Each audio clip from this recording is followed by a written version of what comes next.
Well, there is a court date Monday for Olivia Schack where the charges against her are likely to be dropped. She suffers with schizoaffective disorder. She is bipolar and has depression. The charges against her are the result of an attack on her father. Her family chose to pursue charges as a way to get her help. We have followed her path from jail to the state mental health facility in Pueblo. And tonight, your reporter, Alan Janae, joins us with this next step. Alan.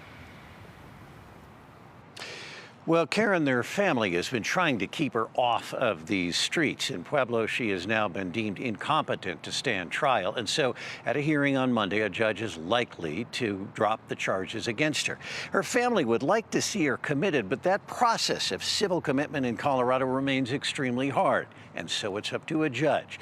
Will he require her to undergo more treatment, or like a lot of Coloradans in mental health crisis, will she be set free?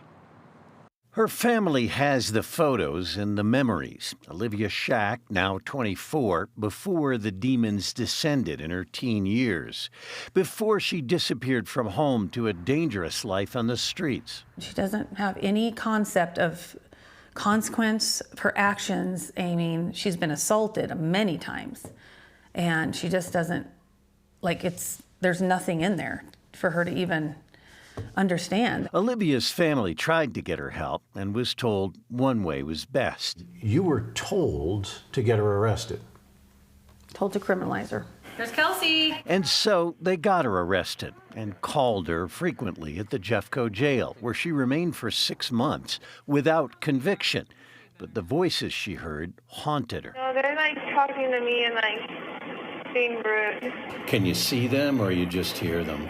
I can just hear them. Eventually, she was sent to the state mental health facility in Pueblo. She has remained there for nearly a year, and at times they saw improvement. Do you feel safe? Yeah, I feel safe here, safer than the streets. But now she'll have to leave.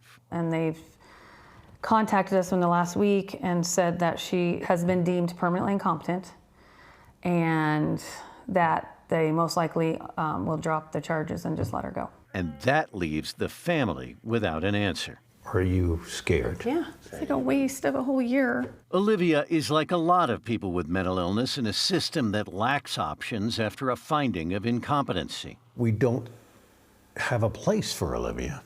No, there's nowhere there's nowhere for a lot of these people to go. She has told her mother if she's out, she will stop taking the medications she's prescribed to keep the voices that remain down. Go away. Oh, wait, what?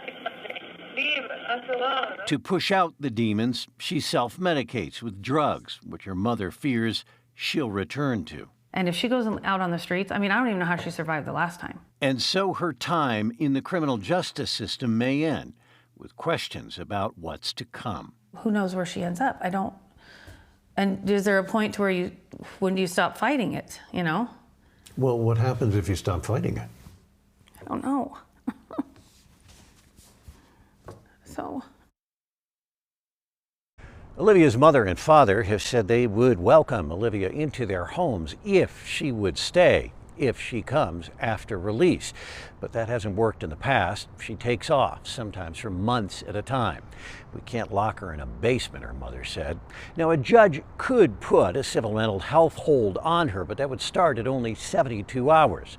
The Department of Human Services said that it does provide people who are released from Pueblo with options to try and get some additional help. But Olivia's mother says Olivia will simply not seek that help out and will ignore it. And the Department of Human Services does admit that there is a shortage of community mental health options. In Denver, I'm Alan Janae, covering Colorado First.